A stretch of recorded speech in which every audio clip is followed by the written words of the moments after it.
recopilación hemerográfica de todo lo que pasa en esos días. Yo dudo que haya sucedido ya no la movilización de 5,000 gentes, sino de 500 gentes, o sea, la 10ª parte. Pero bueno, el juicio contra Salas Barraza se llevó a cabo a principios de septiembre de 1923, se le encontró responsable de homicidio y por tal motivo se le sentenció a 20 años de prisión.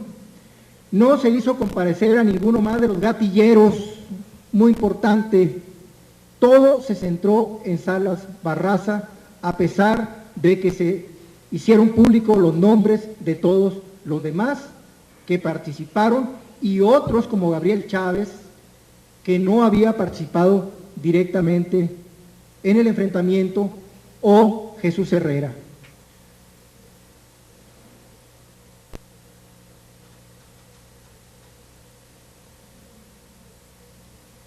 Aquí tengo la referencia.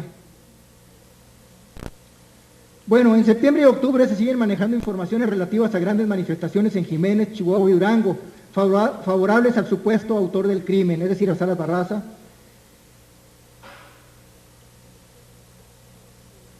La gente de Parral, de Chihuahua, de Durango y los dispersos soldados villistas estaban replegados, desconcertados totalmente.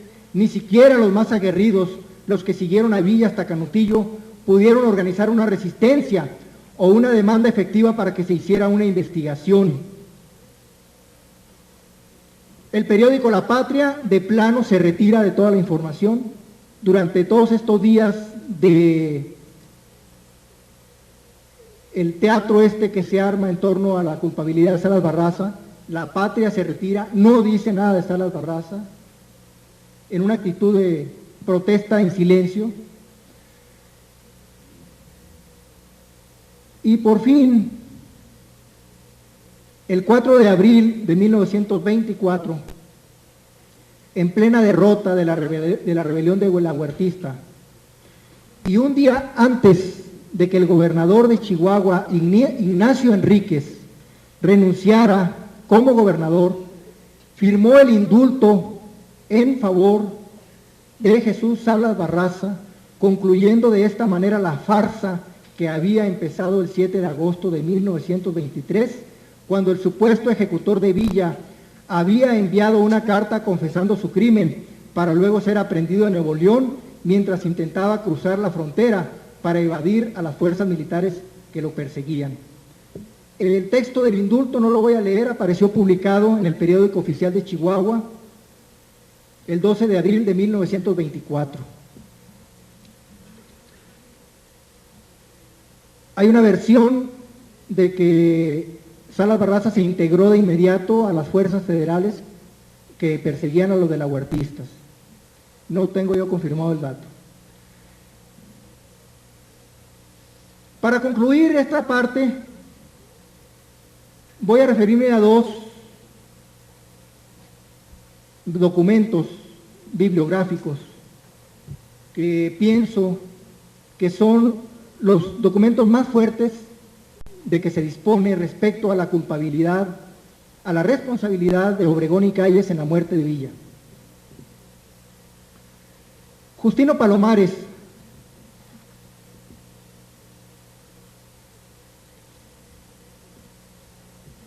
en una obra muy conocida, la deben de conocer muchos de ustedes, que se llama Anecdotario de la Revolución. Es una recopilación de anécdotas que hizo Justino Palomares en los años, y que publicó en los años 50. En la página 161, bajo el encabezado de La verdad sobre la muerte de Francisco Villa, escribe lo siguiente: uno de tantos días se encontraban reunidos alrededor de 2 mesas jugando dominó y escanciando diversas copas los generales Héctor Ignacio Almada, Rodrigo Quevedo, Alfredo Rueda Quijano y Félix Lara. Este último precisamente jefe de la guarnición de Parral con el grado de coronel cuando la muerte de Villa. Aprovechando que uno por uno los generales me guardaban solícitas atenciones, vi la oportunidad para interrogar al general Lara sobre los sucesos de Parral sin mostrarle mucho interés. Es decir, el testimonio que se está manejando aquí se refiere a lo que el propio Lara respondió. Dígame, mi general Lara, sobre la muerte del general Francisco Villa, usted, primera autoridad militar en el teatro de los acontecimientos, bien me podrá ilustrar.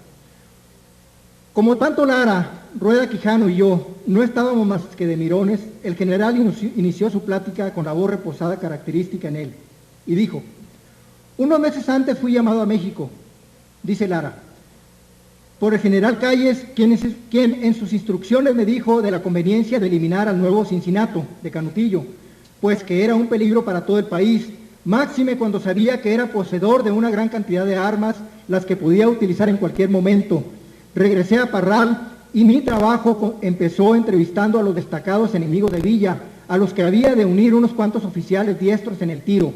Todo salió a pedir de boca. Los particulares escogieron el lugar estratégico para el paso de Villa y con paciencia se llegó el 20 de julio del año pasado, cumpliéndose mi comisión. Los particulares, después del tiroteo, los hospedé en el cuartel y conforme las instrucciones del general Calles, se voló la especie de que los asesinos estaban siendo activamente perseguidos sin que se les haya dado alcance. Yo, en posesión de los preciosos datos, solo esperaba ocasión para publicarlos.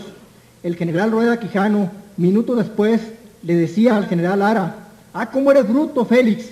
Tú no sabes que el Bate Palomares fue secretario de Villa y en la primera oportunidad va a publicar todo lo que le desembuchaste».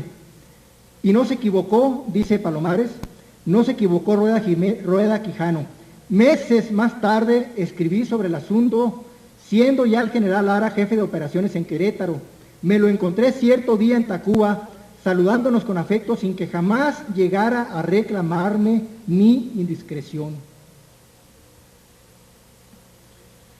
Esto es muy importante porque fue algo que se publicó en los días de los años 20, cuando se llevó a cabo esta plática.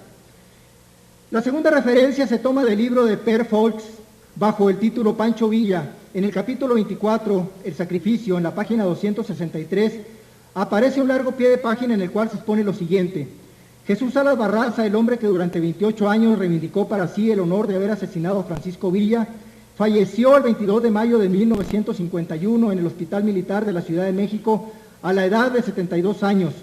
Momentos antes de fallecer declaró que si Villa resucitara, él no dudaría en volverle a matar. La muerte de Salas Barraza dio ocasión a don Gilberto Valenzuela, secretario de Gobernación, encargado del despacho, cuando ocurrió el asesinato de Villa en Hidalgo del Parral, a que precisara algunos hechos históricos relacionados con aquel suceso.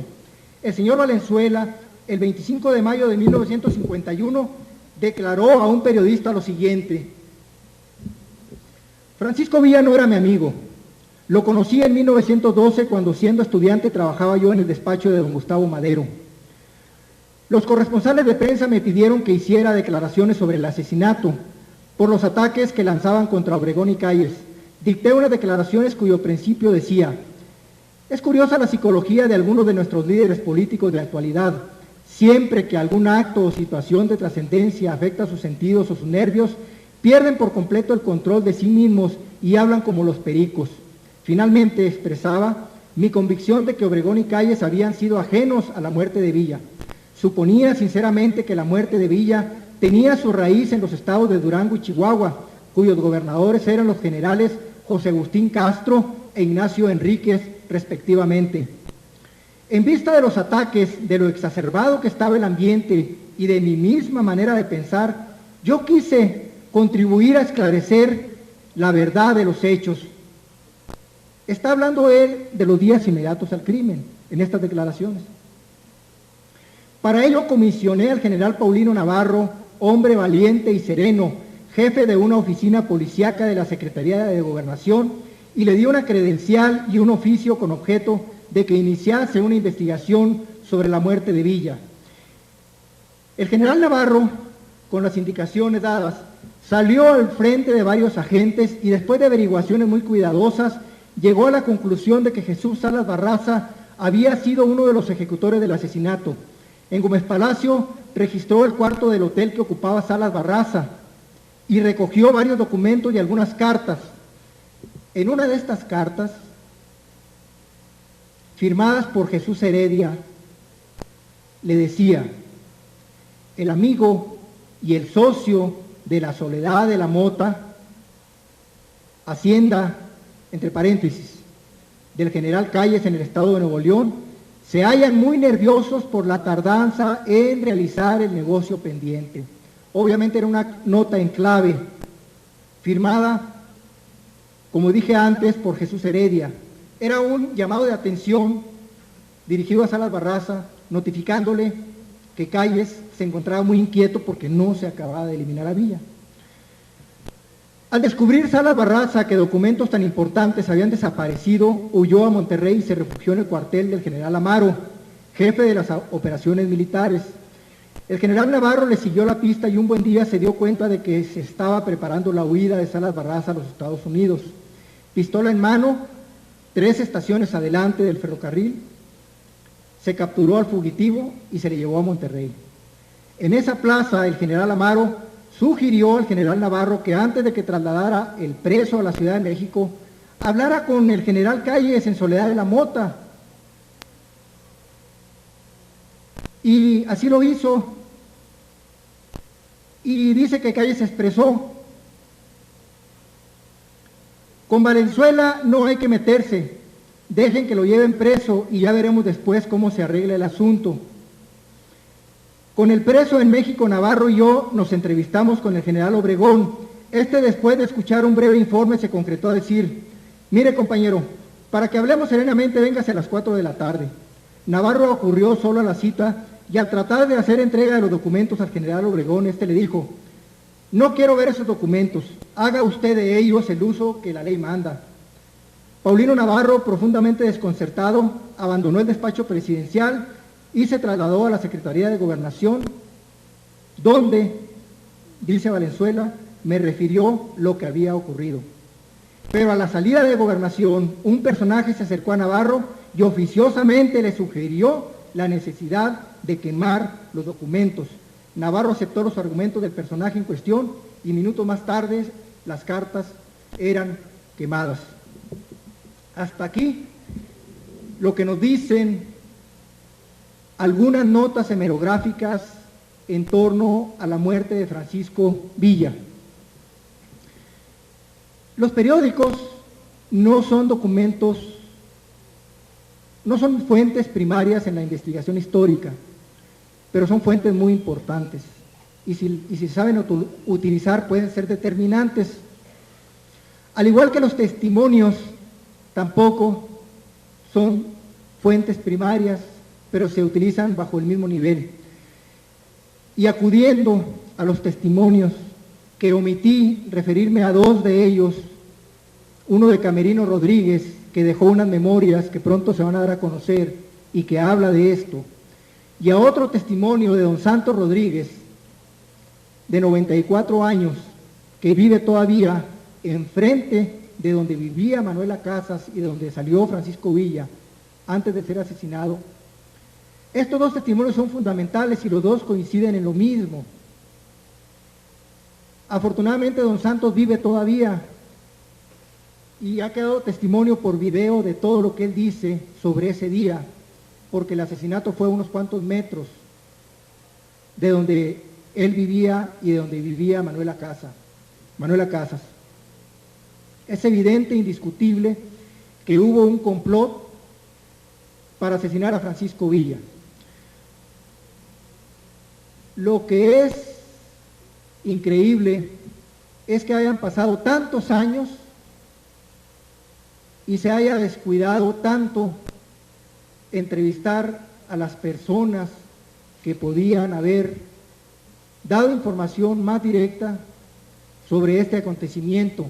La única explicación es la siguiente: que durante más de 30 años hablar de Francisco Villa era un delito en este país. Y todavía en Chihuahua, en 1957, tenemos la vergüenza de que, estando concluida una estatua en honor a Francisco Villa, el gobierno federal envió órdenes contundentes de que no se podía erigir una estatua a Francisco Villa en esa ciudad, y se ordenó que se modificara la estatua y que se le pusiera el nombre de Monumento a la División del Norte. La estatua, entre paréntesis, había sido elaborada por el escultor más importante de México, de origen duranguense y establecido en Chihuahua. Se modificó el rostro de Villa en unos cuantos días y se le cambió el nombre al monumento, y desde entonces y hasta la fecha la vergüenza sigue ahí. El monumento sigue siendo el Monumento a la División del Norte. Y esto creo que es suficiente para explicar por qué se olvidó investigar sobre la muerte de Villa y sobre su vida también, porque si en los años inmediatos a su muerte se hubiera hecho la investigación, estoy convencido de que hubiera salido en claro el origen real de Francisco Villa, puesto que tanto habitantes de Villocampo como de San Juan del Río vivían, y actualmente ya es muy difícil encontrar un testimonio sobre esos años. Quiero concluir leyendo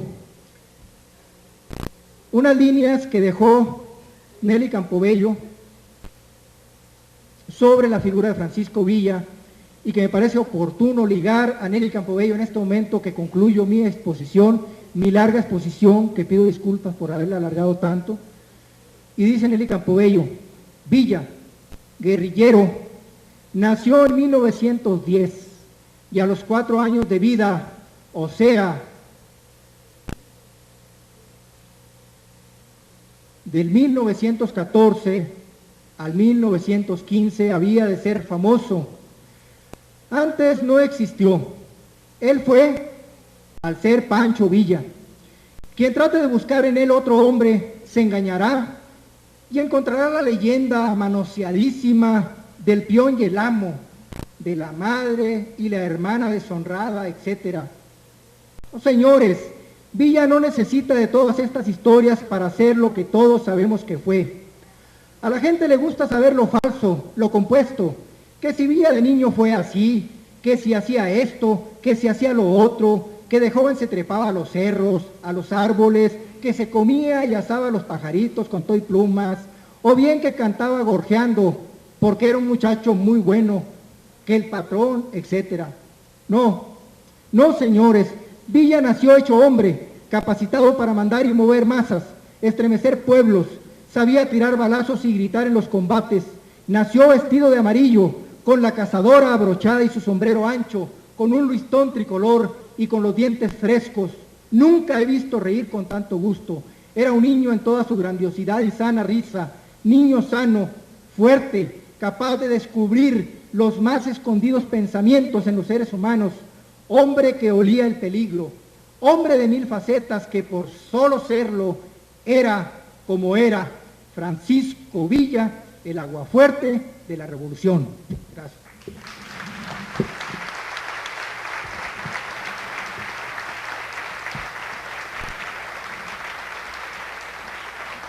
De esta manera,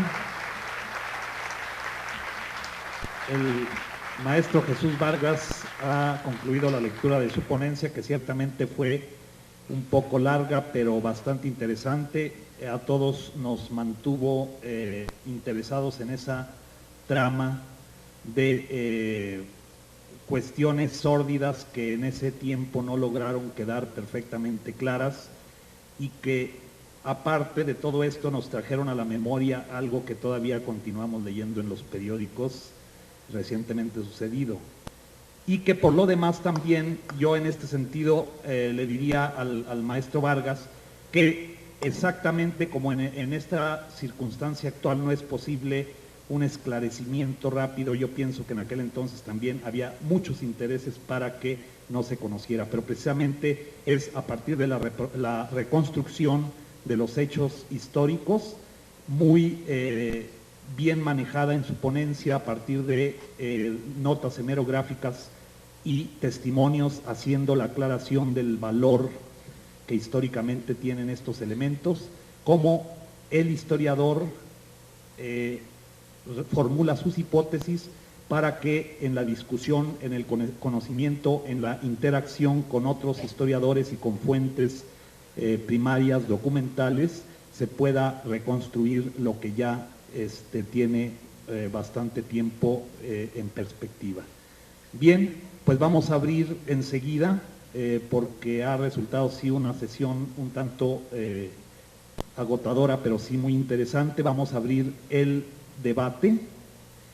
Yo les voy a pedir que voy a hacer una propuesta para establecer una organización que nos impida caer en participaciones anárquicas, y propongo establecer 2 minutos de la participación de quienes deseen hacer alguna intervención, ya sea de comentario o de cuestionamiento a los ponentes, para avanzar rápidamente. Vamos a también hacer 2 o 3 rondas, dependiendo de la intensidad de las mismas, para que en bloque se planteen una serie de preguntas por parte de ustedes, para que se realice el diálogo con los ponentes. Entonces, está abierto el debate, está abierta la sesión para comentarios y tienen ustedes la palabra.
¿Alguna otra participación? El propósito es que se abra una ronda. Ya está un planteamiento del compañero Luis Ángel Martínez. Adelante, ¿no?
la historia puede estar escrita en diferentes documentos y de ahí se argumentan en un momento dado. Hay, sin embargo, el testimonio de la gente que vive. Mi madre, una persona anciana ya en este momento, me ha hablado del horroroso para ella, del feo que es su vida. Eso es muy feo. Esto es su criterio. Conocido, robándose las gallinas, que, como dice Nelly, pues eso nos interesa poco en este momento. Pero ella lo conoció, porque ella es originaria de Río Grande, a unas cuantas casas de la Coyotada. Yo soy de San Juan del Río y me interesa conocer ese hecho contundente para nosotros hasta este momento. Y si no es así, no sé, Durango va a tener que cambiar su criterio. Por lo menos ya no sería Francisco Villa, sino Doroteo Villa, dada la argumentación que se da. Muy bien, ¿alguien más desea hacer una pregunta o alguna opinión? Doctor Quiñones. En relación a la argumento, no sé si fue lo correcto de tradición oral, de platicaba mi padre, soy director de la penitenciaría. Yo viví en cierta forma en la penitenciaría, no porque estuve preso, sino porque las vacaciones nos íbamos a jugar a una huerta que se le llamaba huerta de Caminar Tomedo. Parece ser que fue un sitio donde fue fusilado en Caminar Tomedo, un sitio muy bonito, pero no para morir. No sé si es correcto eso. Bien, una última participación por esta ronda. Adelante.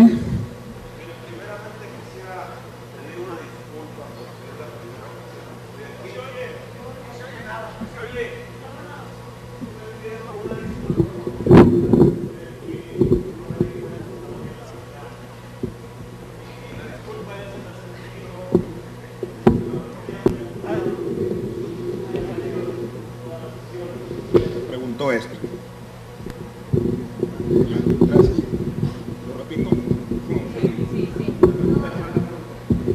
Mire, nada más quisiera saber la opinión de ustedes respecto a lo poco que hemos leído, a pesar de que somos de aquí de Durango. Pero por los años 50 apareció en la revista Jueves de Excelsior que Villa nació en San José de Gracia, y por ahí hay algunas personas que platican algo al respecto. Pero eso no sería lo importante. Yo quisiera saber respecto a la veracidad del escritor Tom Mix, que hace también algo de fantasía, de novela, pero que al final de cuentas el pueblo también se interesa por esos hechos para poderlo leer. A Martín Luis Guzmán lo leemos porque hace también una narración amena. Al pueblo sí le interesa, si no el chisme, sí darle cierta lógica a los acontecimientos y a los hechos. Y de este señor Tom Mix, pues qué tan cierto, a pesar de que es novelesco, sobre el fusilamiento de los prisioneros en Torreón, sobre la obtención del dinero de los bancos de Chihuahua, que utiliza pues la técnica de esa época para encontrarlo. Si estos hechos no son ciertos, entonces pues pido la recomendación de ustedes para ver cuáles son las fuentes que nos pueden llevar para nosotros, aunque sea darle a nuestros hijos también algo de la verdad. Gracias.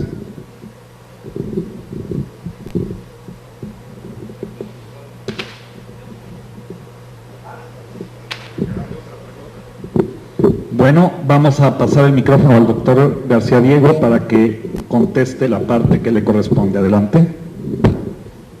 Voy a comenzar con las dos preguntas más sencillas, o que yo considero más sencillas, las relacionadas directamente con el corrido.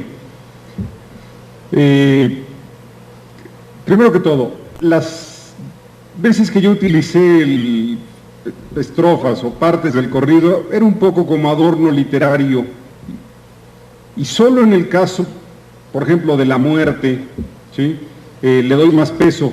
Básicamente el artículo está hecho a partir de la revisión de los papeles del Departamento de Estado, lo que se conoce entre los héroes como el 812 o el 812 file que le llaman, que eso lo revisó Ángeles, y con el expediente militar de Argumedo que revisé yo en la Defensa Nacional.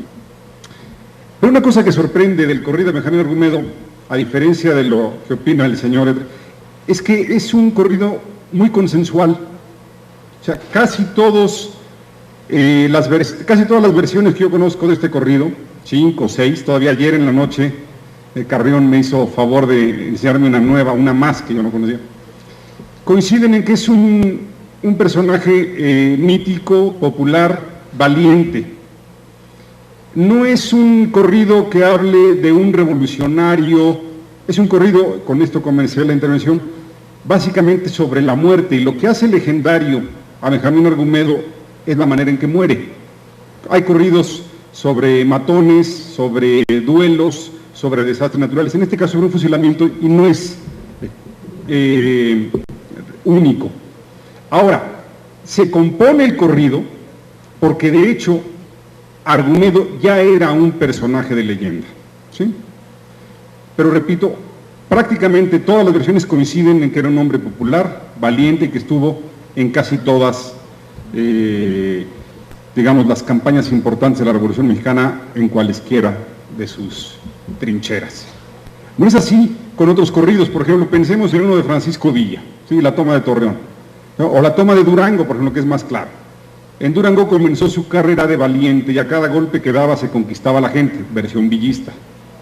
En Durango comenzó su carrera de bandido y a cada golpe que daba se hacía el desaparecido, versión antivillista. En el caso de Argumedo no, uno encuentra prácticamente un consenso. Hay ligeras diferencias que son importantes, por ejemplo, tanto pelear y pelear con el Mauser en la mano. En otra versión, para hacer referencia a su periodo zapatista, dice tanto pelear y pelear con el machete hasta el mango. ¿Sí?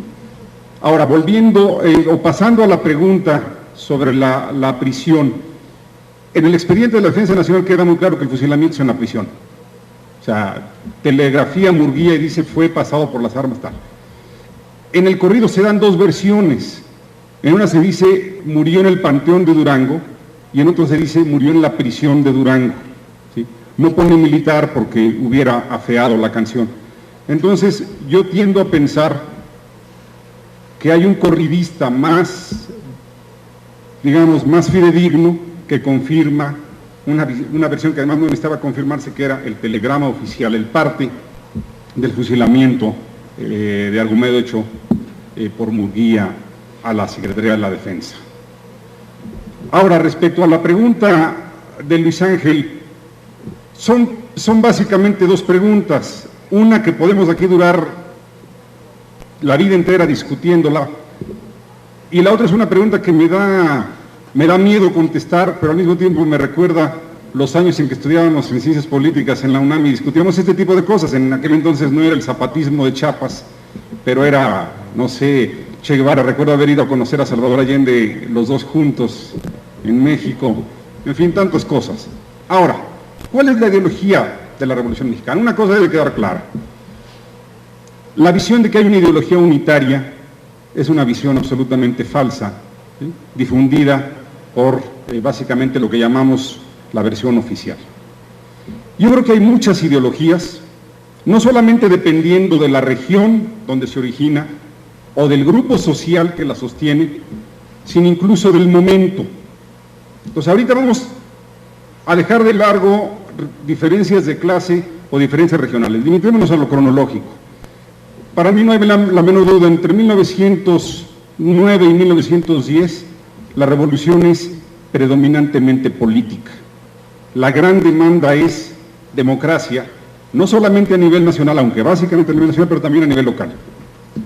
Posteriormente, digamos hacia finales de 1911 en el caso de zapatismo y principios de 1912 en el caso del orozquismo, irrumpe en la revolución el problema agrario, que ya había habido menciones, claro está, Pero si ustedes ven, por ejemplo, en la ideología maderista, el problema agrario no es un problema sustantivo. Se menciona en el Plan de San Luis, sí, pero como párrafo segundo de un artículo tercero. No es el primer artículo, ¿sí?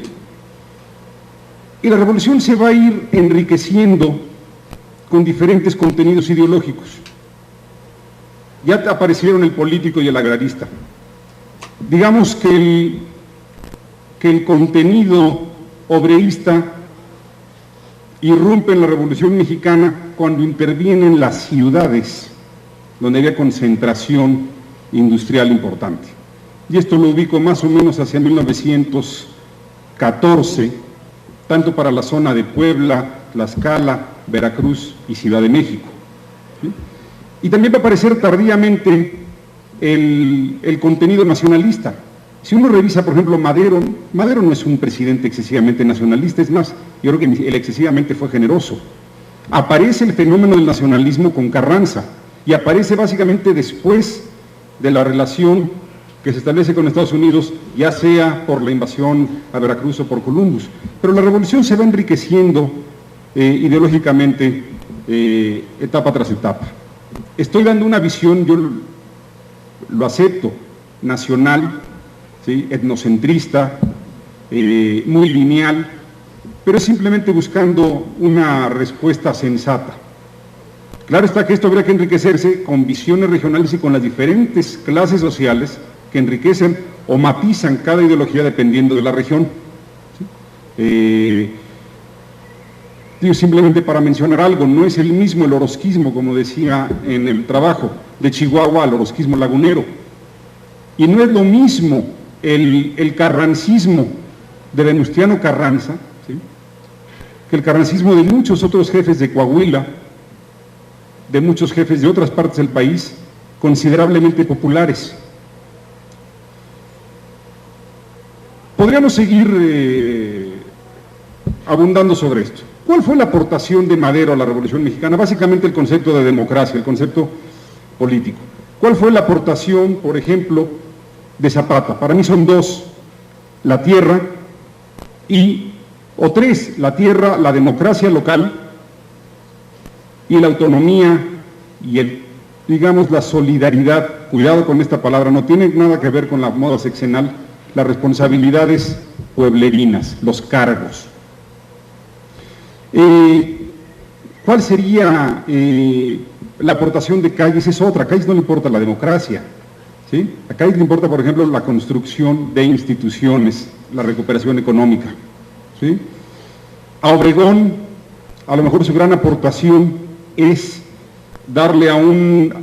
conformar un nuevo Estado. Ya no es el Estado todavía muy cargado de porfiriato, encabezado por Madero, miembro de la oligarquía, y por Carranza, miembro de otro tipo de oligarquía, no es ni siquiera similar a la de Madero, pero ambos gobiernos, Madero y Carranza, tienen un tufo todavía de antiguo régimen. En cambio, con Obregón llega un nuevo Estado. Para mí esa es la gran aportación de Obregón. Es un Estado encabezado por clases medias con apoyos populares. De una u otra manera, Katz lo dijo en la mañana, Obregón hace alianzas con Zapata y con Villa que Carranza no estaba dispuesto a hacer. Entonces tenemos un Estado con compromisos sociales, con bases sociales más amplias. ¿Cuál fue la aportación de Villa? Para mí la aportación de Villa fundamental es una cierta responsabilidad social que le da al Estado. Es el Estado que se preocupa por el bienestar de los niños, por las escuelas. Es un Estado organizado de otra manera. No es simplemente la aportación militar, es mucho más profundo que eso. Es el Estado social. ¿Cuál es la aportación, por ejemplo, de los carrancistas? La ley, el apego a la ley, sí, algo más. En la mañana se pasó de largo, se dijo, la revolución la hicieron la División del Norte, la hicieron el Ejército del Noroeste y el Ejército del Sur. No se mencionó al Ejército del Noreste. Y es una injusticia histórica, porque el Ejército del Noreste, si uno, por ejemplo, pone en una tabla cronológica, salvo Obregón, que no tiene grandes contingentes que enfrentar, si uno pone en una tabla cronológica las fechas de los grandes triunfos de Villa, de la División del Norte, con los de Pablo González, son prácticamente similares. Y Pablo González estaba pues combatiendo plazas o digamos el ejército del noreste tan importantes como Matamoros para comenzar muy tempranamente. Y después Monterrey, Tampico, Veracruz, zonas que son muy importantes. Pero no es solo eso. Sería yo un tonto si dijera que la aportación militar del noreste es similar a la de la división del norte o la del noroeste. No, su aportación es que le dio a la Revolución Mexicana administradores básicos para la reconstrucción del nuevo Estado. Entonces uno va a ver a muchísimos militares mediocres de Pablo González ocupando los primeros puestos políticos y administrativos en el primer Estado post-revolucionario o en el Estado preconstitucional, digamos, hacia 1915, 17. Es una aportación fundamental. Entonces, podríamos seguir discutiendo, Luis Ángel, sobre la riqueza de la ideología de la Revolución Mexicana, que repito, lo único que sí se tiene que aceptar es que no es una ideología lineal, única, unitaria. Esto es absolutamente falso. Ahora, respecto al zapatismo, a nuestro zapatismo de hoy,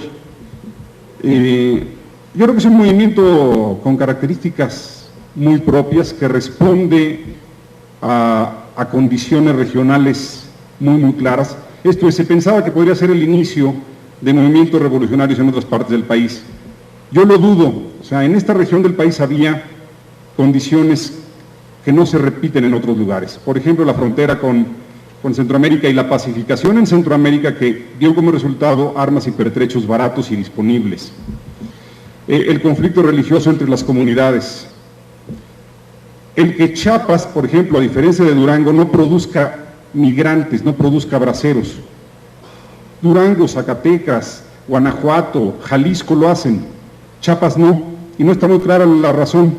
Oaxaca sí, por ejemplo, teniendo problemas lingüísticos similares, pero Chiapas ni siquiera tiene esa posibilidad de exportar su excedente social a Estados Unidos. Una tasa demográfica prácticamente el doble de la del resto del país. Un estado en donde el gobierno o el PRI dejaron de ser los principales gestores hace muchos años y el gestor se ha convertido, digamos, el gestor básico, la Iglesia Católica. El papel fundamental, no de los religiosos, sino de lo que miembros de la comunidad que llegan, son adoctrinados y regresan a su comunidad, miles de ellos. Si la gente está buscando monjas canadienses o al obispo, no, a los que hay que buscar en todo caso, son estos miembros de las comunidades que van, reciben doctrina y la regresan a enseñar, según su interpretación, a las comunidades.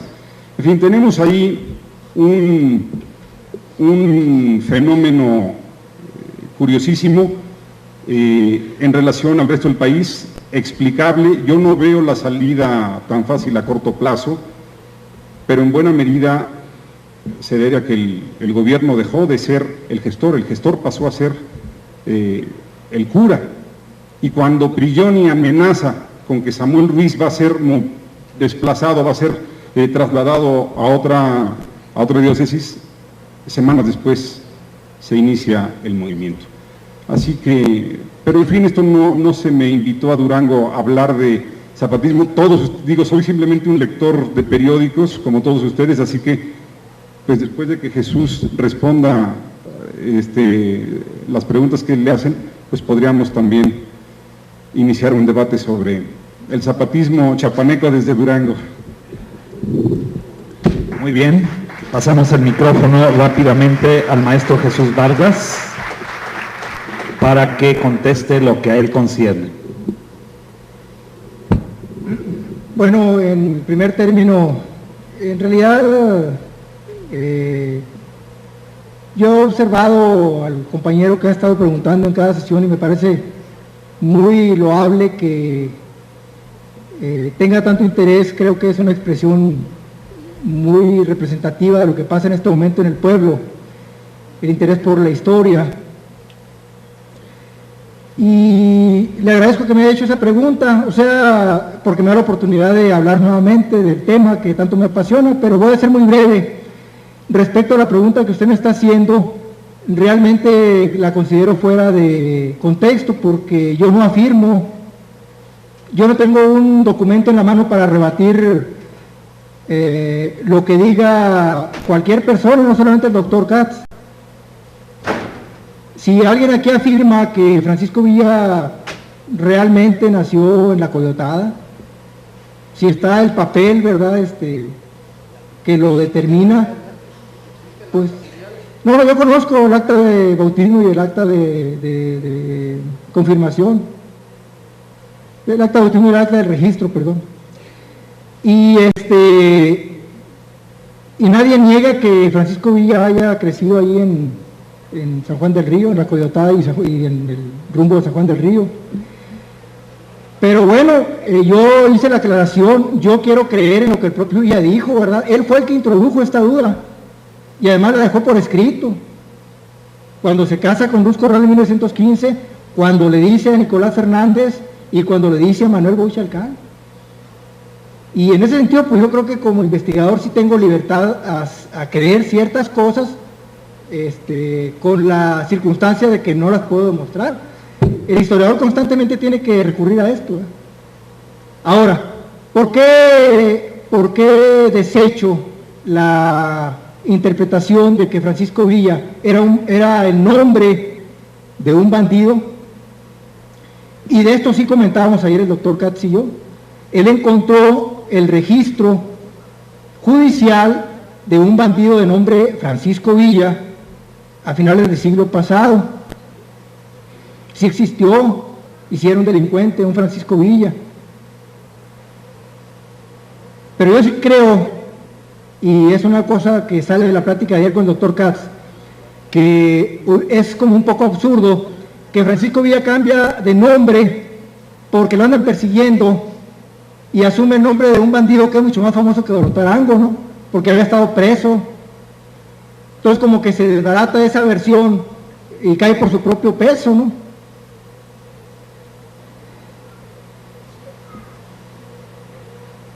La cuestión del nombre, creo que ya con haber dicho que yo no estoy afirmando eso, es lo que yo creo, es lo que quiero imaginar como historiador, yo creo que acaba con cualquier posibilidad de seguirlo discutiendo, ¿verdad? Porque yo no estoy afirmando ni tengo un papel, simplemente yo quiero darle un poco de crédito al propio Francisco Villa, ¿verdad?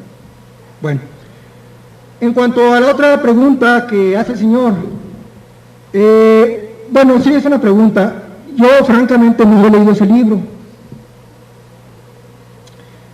No le puedo comentar de qué se trata, pero si usted mismo está diciendo que es un libro que usted considera que es fantasioso, pues ya usted mismo está respondiendo, ¿no? O sea, hay muchos libros referentes a la vida de Francisco Villa que se han escrito más que nada para venderse. Y yo creo que ese libro no es de los libros que están apegados a un criterio metodológico, científico, ¿verdad? Hay otros libros que así rápidamente yo hice aquí una lista breve que la voy a ofrecer para todos los que se interesen en ello. Yo creo que un libro que es muy interesante que todos leyéramos es La Revolución Interrumpida, en lo correspondiente al villismo. No es un libro apegado a documentos, es un libro de mucha imaginación, de mucha creación, de interpretación, valga el término. Y en la mañana se decía, el historiador no nada más es científico cuando utiliza los documentos y los presenta, los tiene que interpretar también. Y al principio yo pedí que, bueno, no pedí, sino que yo incluí en mi currículum, que se leyó aquí, cosa que nunca hago. Yo incluí algunos aspectos de mi formación y mencionaba ahí una etapa de mi vida como activista popular, y buena parte de esa etapa de mi vida fue aquí en Durango. Y también queda claro en la lista de mis actividades que yo no soy historiador, yo estudio biología.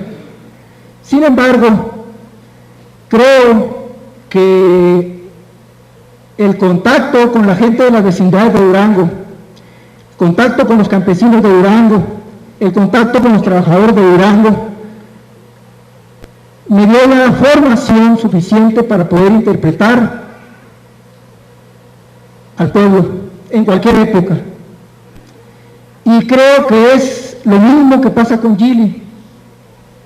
Gili es una activista que se pone a estudiar la historia y que en base a razonamientos ligados a la propia práctica que él ha tenido en el movimiento revolucionario de Bolivia, de México, etcétera, él saca una interpretación que no pretende ser la verdad, pero que para muchos y para mí, en los años 70, fue el primer libro que me despertó el interés por ver la historia de la revolución de otra manera, y no como la historia entre los buenos y los malos,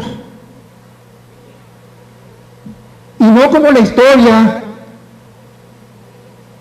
de Francisco Villa el mito, sino como la historia de un dirigente de masas que es fruto y resultado de la propia acción de las masas. Y bueno, podría seguir hablando de esto, no quiero abusar, pero sí pienso y yo recomiendo que se lea ese libro con esos ojos.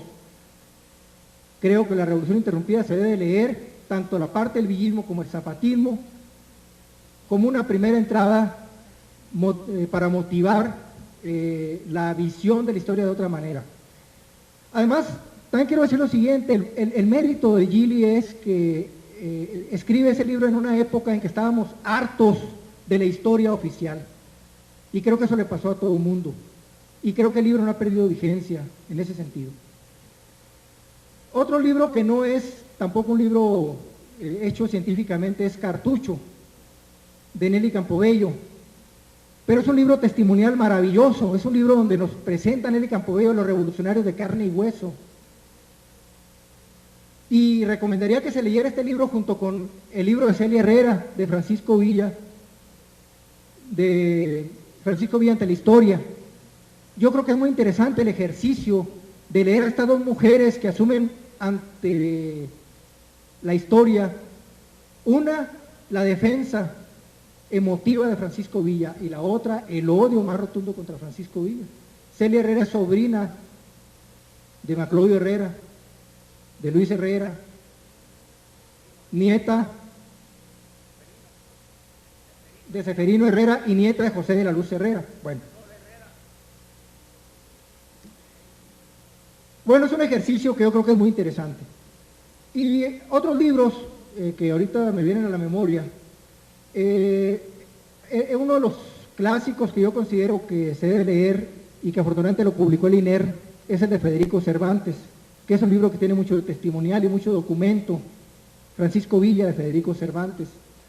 Otro libro que se debe de leer es el de Juan Gualberto Amaya. No está dedicado a Francisco Villa, pero creo que es un libro que muestra otra forma de ver la revolución y donde entra Francisco Villa. El libro se llama Madero y los verdaderos héroes, de 1910. Y ayer me encontré con la enorme sorpresa de que aquí estaba en Durango, el señor Meraz, que es la persona a la que Juan Gualberto Amaya, gobernador del estado de Durango y revolucionario durante los años 1915 en adelante, escribió estos libros dedicados al señor Meraz. Escribió 4 libros. Yo había visto la dedicatoria, pero nunca imaginé que iba a conocer tan fácilmente al señor Meraz, que aquí está presente. Y es un libro de Juan Gualberto Amaya, que es de esos libros de provincia desechados por muchos historiadores, pero que es un documento fundamental para la historia de Durango y de Chihuahua. De la bibliografía que se ha generado en Chihuahua, yo puedo recomendar un libro muy importante de Silvestre Terrazas, El verdadero Francisco Villa. Son relatos testimoniales de Terrazas, muy importante ese libro. Hay un libro que hizo, un pequeño librito que tradujo Rubén Osorio, Villa Gobernador, cuyo autor es el doctor Katz. Hay una recopilación de cartas que hizo Rubén Osorio una recopilación de la correspondencia de Francisco Villa, donde presenta una gran cantidad de cartas y telegramas. Otro libro de Rubén Osorio sobre entrevistas en pro y en contra de Francisco Villa, entrevistas realizadas a varios exrevolucionarios. Un libro maravilloso que hizo Dilgel Payne sobre Felipe Ángeles, que nos presenta colateralmente a Francisco Villa, y podemos entender mucho de Francisco Villa a través de Felipe Ángeles y la figura de Felipe Ángeles, porque hay una coincidencia ahí entre dos hombres muy importantes. Villa y Pershing, que es un testimonio de Teodoso Duarte, y La Revolución en Chihuahua de Francisco Almada. Yo creo que estos libros, más que recomendarles, sería muy tonto yo si no les dijera que no los van a encontrar muchos de ellos en las librerías. Pero he querido dejar dicho los libros porque yo me comprometo a que si así lo desean los organizadores, les sacamos copia, los enviamos para que se vaya estableciendo un sistema de copiar libros, ¿verdad? Que se establezca una circulación aquí sobre eso. Y bueno, pues en su momento ya lo hablaríamos con los organizadores. Hay mucho material que debe de concentrarse aquí en Durango sobre eso, y solo diría ya para finalizar que yo les propongo aquí en Durango que se copie en microfilm, o que se consiga una copia del microfilm de toda la colección de Vida Nueva, donde aparece una gran información también de Durango en esos años de 1914 a 1915. Muy bien, agradecemos mucho todas estas valiosas informaciones que nos recomienda Jesús Vargas, y quiero decirles que se nos vino el tiempo encima. En este momento tenemos una sorpresa para todos ustedes. Permanezcan con nosotros. Es a propósito del elemento artístico que menciona a García Diego en su ponencia y del cual parte para reconstruir un hecho histórico. Es muy interesante porque nosotros desconocemos mucho de las expresiones artísticas, musicales de nuestra realidad durangueña. En un momento más vamos a tener la presentación de un muy interesante grupo con un material muy interesante, tanto para los historiadores como para los que les gusta la música y para todo mundo, ¿sí? Entonces vamos a tomar un breve receso de 5 minutos para que se tomen un café, se refresquen un poco y entremos a ver este espectáculo que vale la pena. Muchas gracias. Presenta al Grupo Froy Barro con su espectáculo El Sonido de Durango, música, danza y tradiciones de Durango.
Así se canta en Durango. Muy buenas noches y bienvenidos a nuestro espectáculo de música y tradiciones durangueñas, El Sonido de Durango. Somos el grupo Flor y Barro y traemos para ustedes una pequeña muestra del arte musical popular de nuestro estado.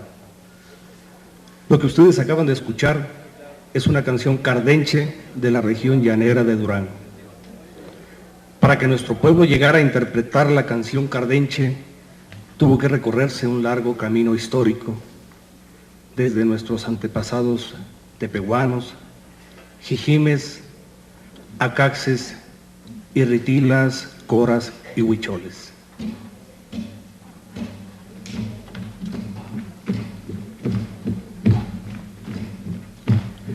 Perdido en el tiempo, el ritual tepehuán del mitote se ha convertido en una ceremonia católico-pagana y se realiza generalmente en la Semana Santa. Los que participan del ritual del mitote deben observar ayuno sexual y alimenticio por espacio de varios días. Por eso dice que están benditos. En este ritual se utiliza como instrumento el arco tepehuán, que según las investigaciones es el primero y el único instrumento de cuerda percutida durante la época prehispánica. En algunas comunidades se utilizan también sonajas de tobillo. Los tepehuanos benditos deben respetar su ayuno y de no hacerlo así, sufren un terrible castigo. Una vez terminada la danza, que dura toda la noche, los tepehuanos benditos se disponen a desbendecirse.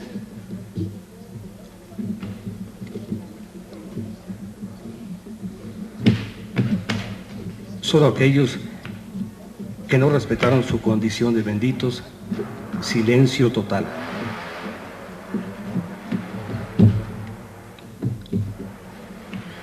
Nunca nadie durante toda su vida les volverá a dirigir la palabra o a escucharlos, y se les considera como si no existieran. Esto es una pequeña parte de lo que es nuestro ritual tepehuano.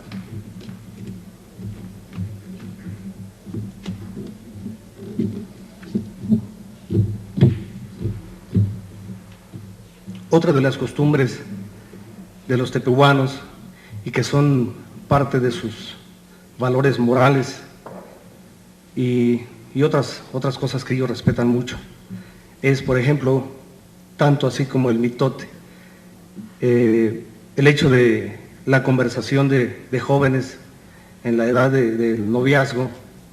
Si se les sorprende por ahí en la calle platicando, se les encarcela, se les investiga para ver sobre qué versaba su conversación. Si se descubre que era sobre el noviazgo, se les puede obligar a casarse. Obviamente que hay algunos vivillos por ahí que buscan la oportunidad de que los vean para lograr precisamente ese propósito.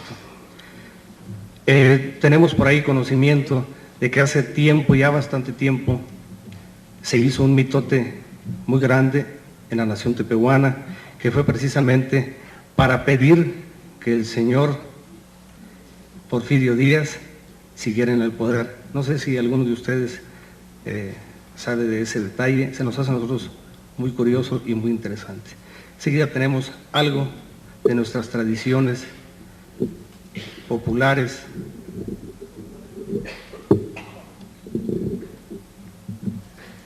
Respetable público, tengo el honor y el gusto de presentar a ustedes al notable etnomusicólogo, etnofolclorista, etnolingüista y el gran docente de este curso, el profesor Jesús Martínez.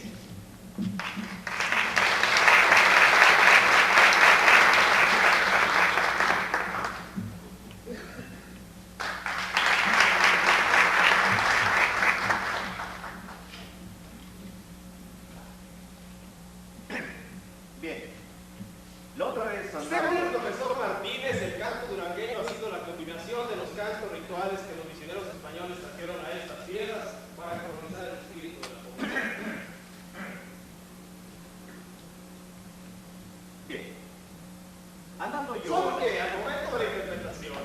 quedó un sonido un tanto indígena, y las construcciones de los versos en las canciones nos daban cierta tendencia hacia la letra hispana. ¿O no es así, profesor Martínez? Luego de escuchar las autorizadas y sabias palabras del maestro Martínez, nos disponemos ahora a dar una muestra del folclore ritual. Precisamente él es el que estuvo a cargo de la investigación. El folclore ritual es el que todavía se conserva en los centros de nuestras comunidades. Y en este caso es una estampa del templo de San Agustín, de nuestra ciudad, que se conserva en la hermandad de la cuerda, un tipo de canto parecido a esto. Vamos a ver qué está.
Enseguida vamos a presentar ahora otra de las tradiciones musicales del estado de Durango y que compartimos con el estado de Coahuila. Nos referimos a la canción cardense, el cual vamos a iniciar ahora en la siguiente estampa con una muestra de ese tipo de canto. Bien, hace tiempo vinieron por aquí a Durango, la ciudad, muchos de la Laguna. Estuvimos por ahí con ellos platicando y aprendiendo de ellos. Nos enseñaron que la canción cardense se está perdiendo. Desafortunadamente. Afortunadamente, algunos que les interesa todavía. Nos decían ellos que sus hijos y los hijos de sus hijos, que son señores de 80 años de edad, les parece aburrido, les parece hasta cierto punto ridículo cantar las canciones cardenses.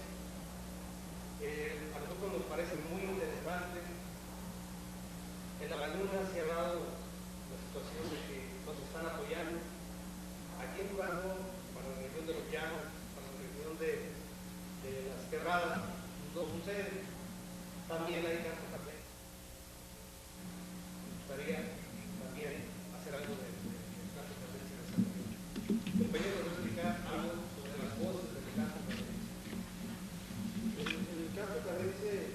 se conserva todavía en algunas regiones de la mujer. Aquí también tenemos la fortuna de que todavía siga practicando, se encontraron algunos vestigios en la región de las Quebradas también, y sabemos que en el estado de Zacatecas también se practica. El canto cardense tiene características de un canto campesino precisamente, y tuvo su auge cuando en la época de las bonanzas en la comarca de la Minera, que se recogían unas cosechas extraordinarias, y jalaron gente de toda la región. Y por las tardes se ponían los campesinos a cantar. Lo sorprendente de este canto es que el grupo de campesinos no tiene ningún conocimiento de música, es decir, no tiene un conocimiento académico de cómo colocar las voces, y sin embargo logran una polifonía bastante aceptable. Eso les ha llamado la atención mucho a los investigadores, y aunque nosotros tampoco sabemos cómo se logra esta característica, pues hemos tratado de que ellos nos orienten para tratar de hacer carreras y tratar de conservar. Esa es una muestra de canto carreras. Pero que les diga la voz. Las voces. Yo la marrana. La voz marrana es la que me toca hacer a mí. La voz marrana es la voz más grave del canto carreras. Y voy a ver la segunda o la requinte.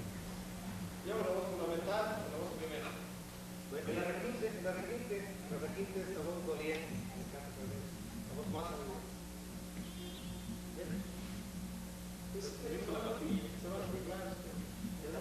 La pastilla, la pastilla, los señores que anunciaron, no sé si son los dedicados a ella, la pastilla es una botella de escala de fútbol, de canción y canción, entre verso y verso, o entre lo que sea. Escuchando una canción festiva. Ya te digo así, días de su requería, su padre y su madre se fueron para el llano del Mapimisis. Y antes de vos platicando llora que hubo este lugar, conteste mi vigana, yo llora que ya se queda bailar así. Si usted me quisiera a mí, como yo la quiero a usted, recuerde que yo la me compré en el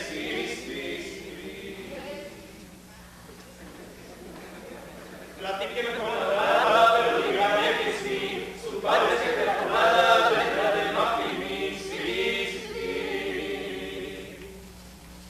Si usted me quisiera a mí, como yo la quiero a usted, recuerde que yo la me compré en el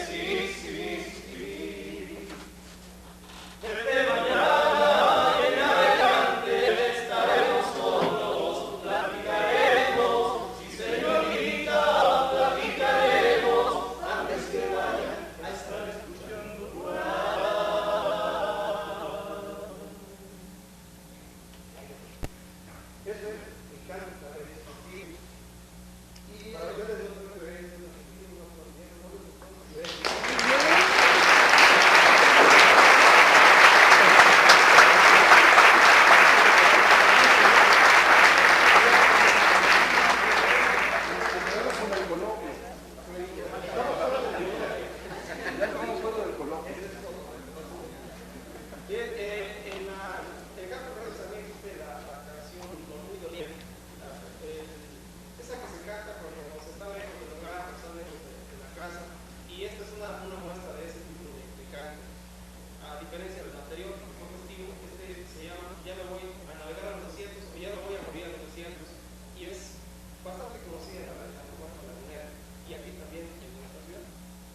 Lo que sucede es que queremos ahora presentar, si alguien quiere más adelante,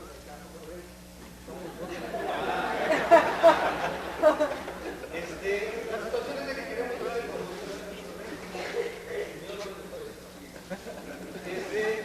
vamos ahora a pasar a otra situación, otra cuestión muy importante también, es la danza de matachines. Es otra de las cuestiones que en Durango se ha mantenido, ya a veces un poquito estilizado, lo que llaman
todo lo que traemos. Tenemos enseguida de música de antaño. Esta música yo creo que todos ustedes saben que se inició por allá en los reales de Minas. Cuando empezó a llegar la música europea, donde venía por ejemplo la mazurca, la polka, los valses, todo eso. Entonces, nosotros escogimos unas piezas que son, no sé, las más pegadas a la cabeza. Tenemos primero una que es un vals, es el vals El Salvador. Seguramente lo han escuchado, ustedes tienen, como yo, más de 50 años. Entonces, a ver, lo escucharon, sus papás lo escucharon. Este vals tiene una historia muy especial. Un señor fue por allá en la laguna, hospedó en un hotel, en Torreón. Entonces, este señor duró como 3 o 4 días hospedado en el hotel. Cuando iba a pagar la cuenta, el señor no tenía dinero, estaba yo solo entonces, se quedó sin dinero este señor, pero luego, el señor era músico, dijo, ¿sabe qué? El organizador no tiene que pagar, pero, una pieza, con eso me voy a pagar, y es una pieza que se llama El Salvador, el hotel se llama El Salvador. Luego, por ahí, nosotros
¿Qué le pasó ya? Tenemos puras sintéticas. Pura agua.